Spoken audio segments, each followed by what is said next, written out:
que el capítulo 7 de Mateo. Jesús está hablando y dice, guardaos de los falsos profetas. Y creo que esa es una advertencia muy apropiada para nuestros días. Guardaos de los falsos profetas que vienen a vosotros vestidos de ovejas, pero por dentro son lobos rapaces. Por sus frutos los conoceréis. ¿Acaso se recogen uvas de los espinos o higos de los abrojos? Así, todo buen árbol da buenos frutos, pero el árbol malo da malos frutos. No puede el buen árbol dar malos frutos, ni el árbol malo dar buenos frutos. Todo árbol que no da buen fruto es cortado y echado en el fuego. Así que por sus frutos los conoceréis. No todo el que me dice, Señor, Señor, entrará en el reino de los cielos, sino el que hace la voluntad de mi Padre que está en los cielos. Muchos me dirán en aquel día, Señor, Señor, no profetizamos en tu nombre, y en tu nombre echamos fuera demonios, y en tu nombre hicimos muchos milagros. Y entonces les declararé, nunca os conocí, apartaos de mí, hacedores de maldad. ¿Ha visto en algunas casas un pequeño aviso que dice, cuidado con el perro? ¿Qué hace usted cuando lee un aviso así? Aunque no vea al perro, pasa con sumo cuidado frente a esa casa, ¿verdad? O pudiera ser que usted se detenga y si por algún motivo tiene que entrar en esa casa, hace bulla para llamar la atención de quienes están en la casa, pero por sobre todo, para que alguien esté junto a usted en caso de que pronto aparezca el perro que justifica el aviso. ¿Cómo reaccionaría usted si en vez de cuidado con el perro, el aviso dijera cuidado con el lobo? Creo que usted ni siquiera pasaría frente a esa casa, ¿verdad? En esta porción bíblica, Jesús está diciendo que los lobos se disfrazan de ovejas. ¿Qué sabe usted acerca de los lobos? Pues para este mensaje investigué un poco sobre los lobos y aprendí que los lobos son conocidos porque son osados, valientes. Se diría que casi desconocen lo que es el temor. También son conocidos por ser feroces cuando atacan y eran los más temidos enemigos de los pastores. Los pastores no temían tanto ni a un león ni a los osos, sino a los lobos. El lobo mata para tener alimento, pero una vez que prueba la sangre, le entra un inexplicable frenesí y mata mucho más de lo que puede comer. Y Jesús dijo que los falsos profetas son como lobos rapaces. Y cuando Jesús dice, guardaos, es mejor que escuchemos esa advertencia. Porque estos falsos profetas, estos lobos rapaces, son peligrosos porque engañan sutilmente con su disfraz de oveja. Y si usted se deja engañar, es porque no hizo ningún caso a la advertencia de Jesús. Admitámoslo. Muchas veces no hacemos caso a las advertencias, sea que estén impresas o que nos las den verbalmente. El capitán Smith era el capitán del famoso barco Titanic. Recibió un mensaje cuando el Titanic inició su viaje inaugural. El mensaje decía que estarían cruzando una zona del océano llena de témpanos de hielo y que debían tener mucho cuidado al navegar por esas aguas. De acuerdo a los relatos históricos sobre el Titanic, se dice que el capitán Smith leyó ese mensaje, hizo una pequeña bolita con el papel y se la guardó en el bolsillo de su elegante uniforme. Y el Titanic siguió navegando y de pronto la punta de un témpano de hielo abrió una gran herida en el costado de la nave y 1,400 personas encontraron su tumba líquida en las heladas aguas del Atlántico Norte. No hacer caso de las advertencias siempre tiene consecuencias funestas. El sargento Joseph Lockhart está sentado junto a su radar en Pearl Harbor, en las islas Hawái. Notó que un escuadrón de aviones se acercaba. Era el 7 de diciembre de 1941. Informó a su oficial superior y le dijo, «Señor, veo que se acerca una escuadrilla de aviones no identificados». ¿Sabe lo que le respondió ese oficial superior? Le dijo, «Sargento, no hay de qué preocuparse, olvídelo». 3,000 soldados norteamericanos murieron ese infame día cuando los japoneses atacaron Pearl Harbor. Advertencias. Si hay una generación que necesita ser advertida acerca de los falsos profetas, es la generación actual. Jesús dijo, guardaos de los falsos profetas. Hay cientos, tal vez miles de falsos profetas en nuestros días. Los hay en todos los países, en todos los idiomas, en todas las religiones, especialmente en las religiones, todos manipulados y al servicio de Satanás. Recuerda algo muy importante. Satanás no está opuesto a la religión. A él le encanta la religión, pero se opone tenazmente al cristianismo bíblico. La religión es una de las principales herramientas de Satanás, y él viene contra la iglesia de dos maneras básicas: persecución o infiltración. Pero muchas veces la persecución no le da resultado. Muchas veces los hijos de Dios, cuando son perseguidos, se vuelven más fuertes, más firmes en el Señor. Recuerdo que cuando estuve en Rumania, invitado por el pastor de la Segunda Iglesia Bautista, que entonces era la más grande de Europa, alrededor de la iglesia había muchos edificios de apartamentos, y me contó cómo es que esos edificios fueron construidos. Cuando Ceausescu fue el dictador de Rumania, una vez pasó frente a la Segunda Iglesia Bautista y preguntó qué edificio era ese. Le dijeron que era la Segunda Iglesia Bautista, y el malévolo dictador dijo, destruyan de inmediato ese nido de ratas. Pero sus asesores le dijeron, si destruimos esa iglesia, el mundo entero sabrá que lo hicimos.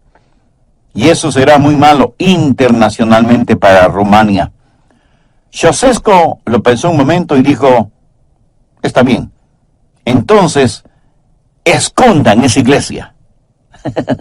Y para esconder la iglesia, construyeron esos enormes edificios de apartamentos alrededor de la iglesia, trayendo así cientos de personas que ahora son miembros de la iglesia. Formidable, ¿no le parece? A veces Dios corta la cabeza de Goliat con la espada que Goliat afiló. A veces el diablo viene contra la iglesia con persecución, pero cuando eso no le da resultado, entonces se infiltra en la iglesia. Y ese es el peligro actual que enfrentamos: infiltración satánica. Los falsos profetas, los lobos rapaces vestidos de ovejas.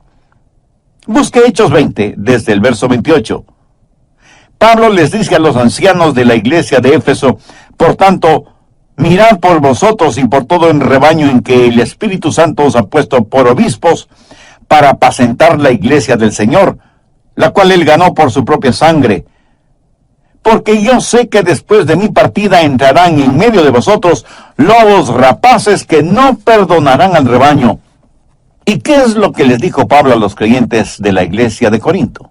Les dijo, porque estos son falsos apóstoles, obreros fraudulentos, que se disfrazan como apóstoles de Cristo, y no es maravilla, porque el mismo Satanás se disfraza como ángel de luz, así que no es extraño si también sus ministros se disfrazan como ministros de justicia, cuyo fin será conforme a sus obras. ¿Sabía que Satanás es un experto del disfraz, un maestro del engaño?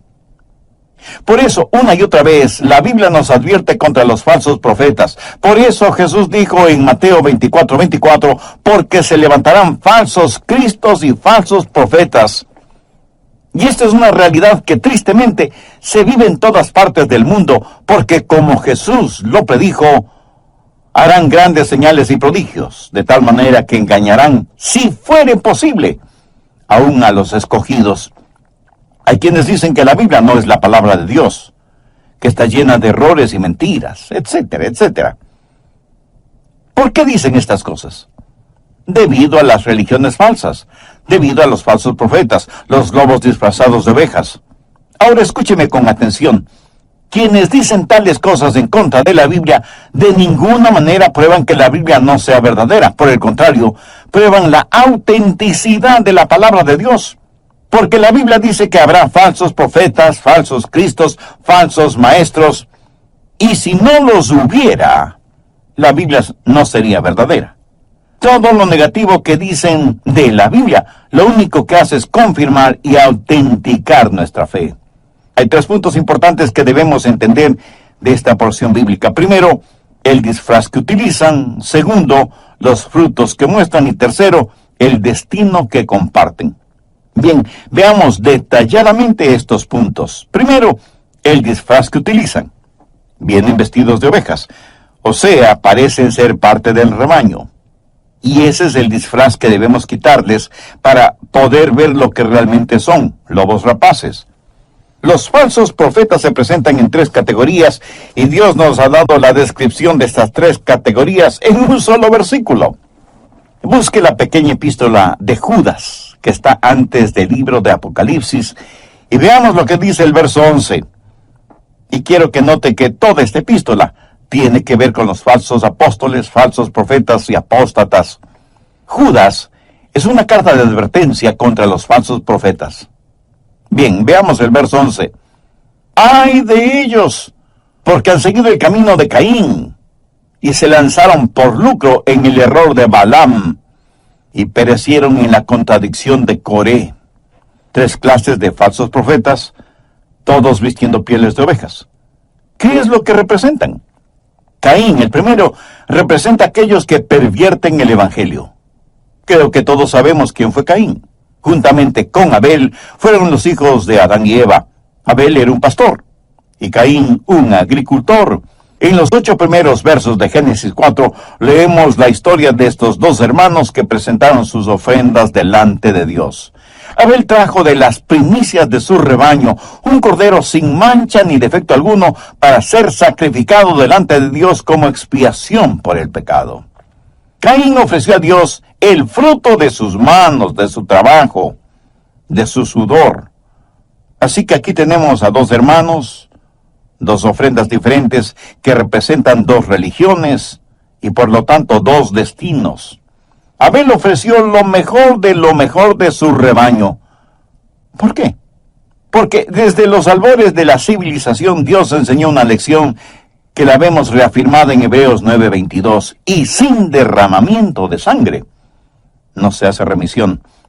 Y un poco más adelante en Hebreos 11:4 leemos: por la fe Abel ofreció a Dios más excelente sacrificio que Caín. Es decir, Abel tuvo fe en la sangre. Y esto no es accidental, es algo fundamental y eterno. En 1 de Juan 1:7 el apóstol dice: la sangre de Jesucristo, su Hijo, nos limpia de todo pecado. Caín, en cambio, ofreció los frutos de la tierra.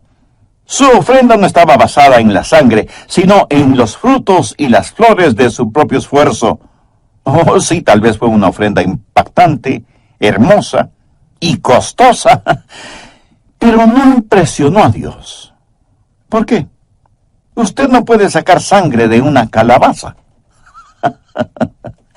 Y sin derramamiento de sangre no se hace remisión. ¿Qué es lo que representa la ofrenda de Caín? Representa cultura sin calvario, trabajo en vez de gracia. Sabe que hay solo 2 clases de religión: la verdadera y la falsa. Eso es todo. Somos nosotros los seres humanos los que hemos dividido al mundo en diferentes religiones: cristianismo, catolicismo, budismo, islamismo, y en fin, la lista es bastante larga. Y aún dentro de cada religión hay denominaciones: bautistas, metodistas, presbiterianos, episcopales, etcétera, etcétera. Y nos hemos olvidado que hay solo 2 clases de religión: el camino de Caín o el camino de la cruz. El camino de la cruz termina en el cielo, el camino de Caín termina en el infierno. Y en la actualidad, las personas van a sus respectivas iglesias y cantan, y desde el púlpito oyen conferencias sobre los males sociales que nos aquejan y posibles soluciones humanas. Pero es muy raro escuchar una predicación sobre la salvación por medio de la sangre expiatoria de Cristo. Pero quien quiera que predique otro evangelio está siguiendo el camino de Caín, sin que importe cuán apetitosos frutos o hermosas flores presente. Siguen el camino de Caín todos aquellos que pervierten el evangelio. El segundo que Judas menciona es Balaam. Representa no los que pervierten el evangelio, sino los que prostituyen el evangelio. Podríamos decir que Balaam fue un ortodoxo. Muchas de las cosas que decía eran increíbles, pero ¿quién fue Balaam? Fue un profeta apóstata. cuya historia la encontramos en el libro de Números desde el capítulo 22. El rey de Moab tenía temor de los israelitas y como no sabía cómo derrotarlos, desarrolló un plan diabólico y pensó, si pudiera lograr que Dios los maldijera. Y preguntó a sus consejeros, ¿quién podría ser el profeta que podría echar una maldición? Y le dijeron, Balaam. Él sabe todo acerca de este negocio de las profecías, de las bendiciones y de las maldiciones. Así que Balac, el rey de Moab, fue donde Balaam y le dijo, quiero que maldigas a Israel. Y Balaam, asustado, respondió, ¿estás loco? ¿Quieres que maldiga a aquellos a quien Dios les dijo que bendeciría a quienes les bendijere y que maldeciría a quienes les maldijeren? Tienes un tornillo flojo en la cabeza si crees que voy a maldecir a Israel. Pero Balac era astuto y sabía aquello de que todo hombre tiene su precio. Solo es cuestión de saber cuál es ese precio. Y le ofreció a Balaam muchas riquezas, a más de un montón de beneficios, si maldecía a los israelitas. El anzuelo de la tentación fue atractivamente presentado y Balaam se puso a pensar cómo podría seguir sirviendo como profeta de Dios, pero al mismo tiempo no desperdiciar la oportunidad de volverse realmente rico, haciendo lo que Balac le pedía. Y se le ocurrió lo que a él le pareció una idea genial. Le dijo al rey Balac, yo no puedo maldecirlos, pero te diré qué hacer para que ellos mismos se maldigan. Si logras que ellos pequen, ni tú ni yo tendremos que maldecirles, porque Dios mismo les maldecirá. Bueno, este es un punto interesante para detenerme en este estudio bíblico, que lo concluiré en el próximo programa. Ahora, quiero extender una cordial invitación a quienes todavía no han recibido a Cristo en su corazón, y seguramente se preguntan cómo podrían hacerlo. Primero, reconozca que es pecador y que necesita ser salvado. Maldillanon, el doctor Adrian Rogers presenta la segunda parte de su mensaje, Guardaos de los lobos. El programa anterior terminé diciendo algo sobre Balaam, falso profeta de Dios, que aconsejó al rey Moab qué hacer para que los israelitas fueran maldecidos por Dios. O sea, le dijo cómo hacer para que el pueblo de Dios pecara. Así fue como las doncellas moabitas comenzaron a coquetear con los jóvenes israelitas, y el resultado fue fornicación, y adulterio, y perversidades. Los mismos pecados que en la actualidad son una maldición en nuestros propios países. Balaam, el profeta de Dios, no se plantó firme a defender la pureza y la justicia, sino que fue el cerebro detrás de las inmoralidades cometidas por los israelitas con las mujeres de Moab, y por eso Dios exterminó a 24,000 israelitas. ¿Qué es lo que hizo Balaam? No pervirtió el evangelio. El problema de él era que, siendo ortodoxo, era avaro. ¿Qué dice Judas 11? Se lanzaron por lucro en el error de Balaam. Escúcheme, no hay suficientes diablos en el infierno o fuera del infierno que puedan maldecir a un genuino creyente. Pero nosotros podemos maldecirnos nosotros mismos si, diciéndonos hijas o hijos de Dios, vivimos vidas impuras, inmorales e injustas. La razón por la que muchos predicadores y maestros están modernizando el mensaje del Evangelio es por ganancia personal. Esa ganancia no siempre es únicamente financiera. Algunas veces es porque buscan prestigio, o popularidad, o poder, o todas estas cosas a la misma vez. Anota el margen 2 de Pedro 2:1. Pero hubo también falsos profetas entre el pueblo, como habrá entre vosotros falsos maestros, que introducirán encubiertamente herejías destructoras, y aún negarán al Señor que los rescató, atrayendo sobre sí mismos destrucción repentina. Y muchos seguirán sus disoluciones, por causa de los cuales el camino de la verdad será blasfemado. Pero por favor, note cuidadosamente lo que dice el verso 3. Y por avaricia harán mercadería de vosotros. Codicia. Eso es lo que sucedió con Balaam, profeta ortodoxo pero falso.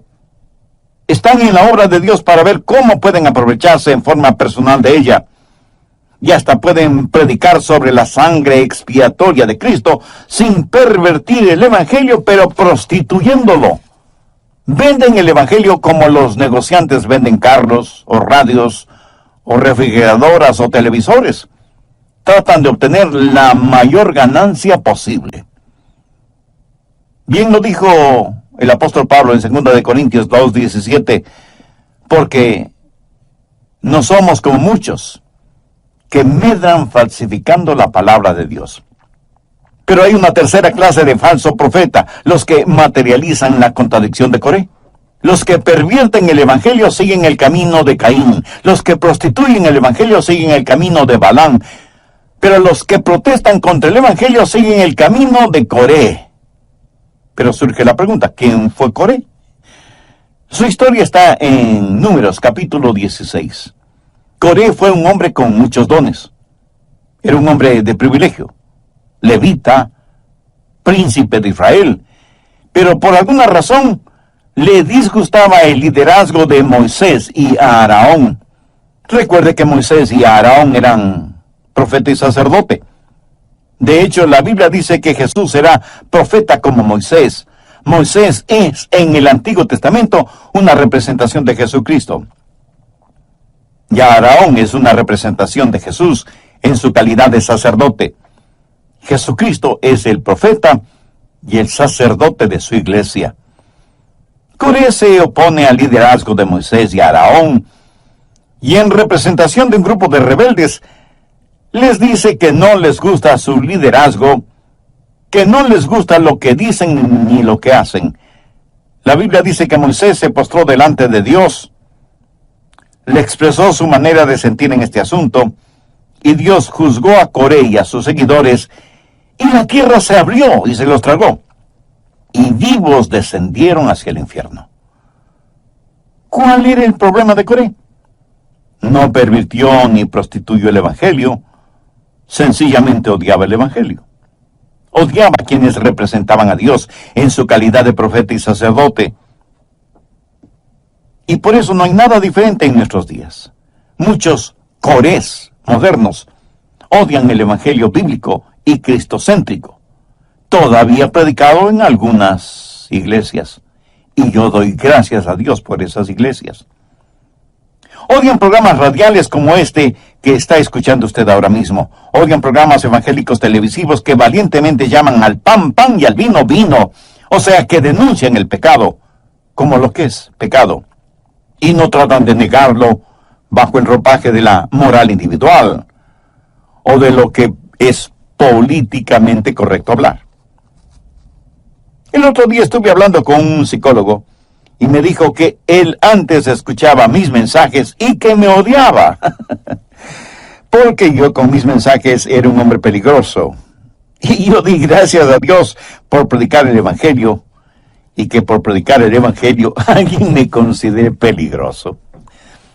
De paso le diré que ese psicólogo ahora es mi hermano en la fe. Bendito sea Dios. Sí, somos peligrosos porque servimos a un rey diferente, proclamamos un reinado diferente y vivimos un estilo de vida diferente. Pero ¿quiénes son los que nos odian? Los lobos rapaces disfrazados de ovejas. Así todo buen árbol da buenos frutos, pero el árbol malo da frutos malos. No puede el buen árbol dar malos frutos, ni el árbol malo dar buenos frutos. Todo árbol que no da buen fruto es cortado y echado en el fuego. Así que por sus frutos los conoceréis.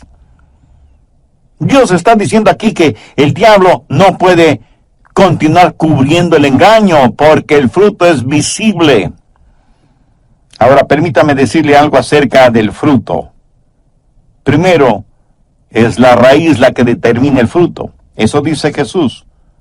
Usted no cosecha uvas de los espinos, ni higos de los abrojos. Una raíz determina el fruto. Si usted tiene un árbol que no está dando el fruto apropiado, ¿hay algo que pueda hacer al respecto? Bueno, puede podarlo. Pero cualquier cosa que haga será para fortalecer la raíz. Si tiene un árbol que no da buen fruto, podrá trasplantarlo, ponerlo en otro lugar. Pero esto se parecería a lo que sucede con algunos miembros de las iglesias. Son malos árboles en una iglesia, así que se trasplantan a otra iglesia. Y es como mover un cadáver de una tumba a otra. Pero, ¿qué más se podría hacer? Bueno, ¿qué tal cultivarlo? Muchas personas religiosas asisten a conferencias sobre desarrollo y crecimiento de las iglesias y les enseñan cómo fertilizar las hierbas. ¿Y qué le parece cambiar de nombre al árbol? Como un árbol es malo, le cambiamos de nombre. Oiga, el que usted le cambie de nombre no significa que el árbol comenzará a dar buenos frutos, porque es la raíz la que determina el fruto, y usted hasta ese momento ni siquiera ha pensado en la raíz.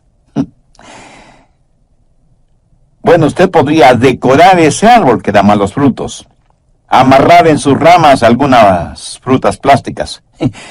Y algunas frutas plásticas parecen tan reales, ¿verdad? Quita los frutos malos, pone las frutas plásticas hermosas y ya tiene un árbol que da buenos frutos. No. No importa lo que usted haga, podarlo, fertilizarlo, trasplantarlo, decorarlo, cambiarle de nombre. Es la raíz la que determina el fruto. Y de eso está hablando el Señor Jesús. Ahora ponga atención. Aunque la raíz determine el fruto, es el fruto el que revela la raíz. Usted no puede decir qué clase de fruto dará un árbol solo mirando las raíces, porque todas las raíces parecen idénticas. Pero es el fruto el que revela la raíz de la cual procede. Y usted no tiene que ser un científico espacial para entender esto.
Jesús enseñó estas cosas, y seguro que en la audiencia que le escuchaba había niños y jovencitos.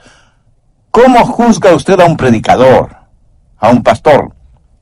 No solo por lo que predica y enseña, sino por los frutos que produce. ¿Qué dijo Jesús? Por sus frutos los conoceréis. Ahora, para poder hablar del fruto hay que esperar un tiempo hasta que el árbol dé su fruto. Puede ser un árbol bonito, pero vean lo que Jesús dijo en Juan 15:16. No me elegisteis vosotros a mí, sino que yo os elegí a vosotros. Y os he puesto para que vayáis y llevéis fruto, y vuestro fruto permanezca. ¿Cuál es la marca de un hombre de Dios? Que hay mucha gente que ahora tiene una relación personal con Jesucristo gracias al ejemplo de las palabras de ese hombre. Y ese será un fruto que permanezca. Busque 1 de Pedro 1:8. Si estas cosas están en vosotros y abundan, no os dejarán estar ociosos y sin fruto. Retrocedamos hasta la epístola a los Gálatas 5:22. Mas el fruto del Espíritu es amor, gozo, paz, paciencia, benignidad, bondad, fe, mansedumbre, templanza. Ese es el fruto del Espíritu. Ni usted ni yo por nosotros mismos podemos producir ese fruto. Pero si permanecemos en Jesús, daremos ese fruto. ¿Cómo conocer a los lobos rapaces? Porque llevan una piel debajo de la cual se esconden, pero no pueden esconder sus frutos. Pero demos el siguiente paso.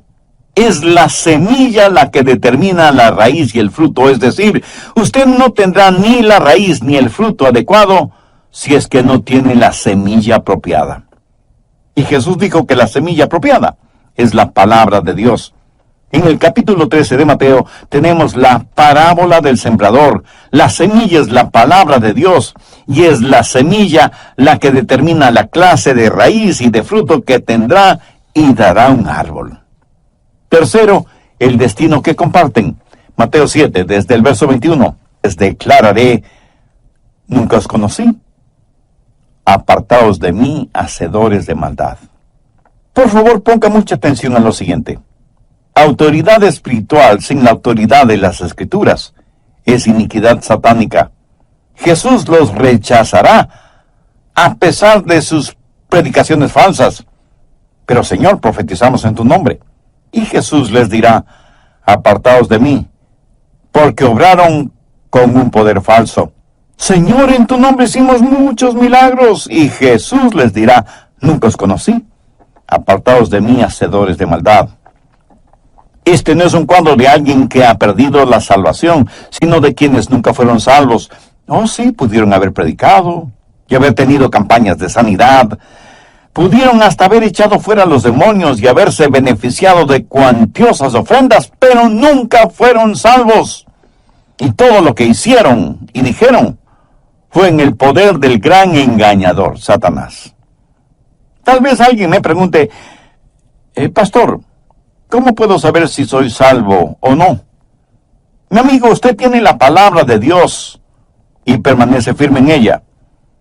Y si lo que he predicado hoy no encuadra con la palabra de Dios, entonces soy un falso profeta. Usted tiene la palabra de Dios y deposita su fe solo en el Señor Jesucristo y en nadie más. Y deje que el Espíritu Santo de Dios le guíe, ¿me entendió? Le guíe en toda verdad. Antes de finalizar, permítame mencionar 5 cosas. Primero, estudie, afírmese en la fe. Si no lo hace así, podrá ser arrastrado por cualquier culto falso, por cualquier viento de doctrina. Segundo, muestre su fe.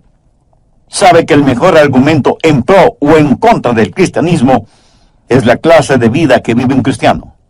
Tercero, manténgase firme en su fe y por su fe. Tenga un sólido conocimiento de la palabra de Dios.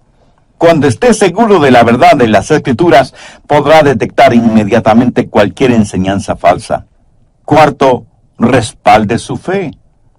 La gran tragedia en nuestros días es que muchos genuinos cristianos están en malas o dudosas iglesias. Busque una iglesia bíblica y cristocéntrica que predique y enseñe todo el consejo de Dios. Una iglesia en donde el predicador o pastor no utilice el púlpito para promover sus propias ideas o para lograr su propia agenda. No asista a una iglesia solo porque tradicionalmente y por generaciones su familia ha asistido a esa iglesia. Se siente verdaderamente alimentado en el espíritu.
En esa iglesia. Siente que espiritualmente está creciendo en esa iglesia. Le están discipulando para que usted a su vez discipule a otros. O usted es solo un miembro más de esa iglesia. Qué triste y trágico es cuando alguien me dice, Bueno, sé que la iglesia donde asisto no es una iglesia genuinamente cristiana, pero ya me he acostumbrado a ella. Cuando usted se siente enfermo, ¿va a consultar con su doctor o sencillamente se acostumbra a su enfermedad? Piénselo. Por último, comparta su fe. La gente está hambrienta por conocer la verdad y nosotros conocemos esa verdad, no porque seamos inteligentísimos, sino por la gracia de Dios. Comparte esa verdad con otras. No archive o almacene su fe, compártala, gástela, úsela. Y si no la quiere compartir, ¿no será porque usted sabe que lo que tiene es algo falsificado? Que no es lo real, que no es lo verdadero. Si alguna vez fue más necesario el presentar el mensaje del Evangelio, es precisamente ahora, en este tiempo, durante esta generación, porque la advertencia de Jesús, dicha hace más de 2000 años, tiene vigencia inusitada en este siglo. Guardaos de los falsos profetas que vienen a vosotros con vestidos de ovejas, pero por dentro son lobos rapaces. Si usted es un papá o una mamá que todavía no ha entregado su corazón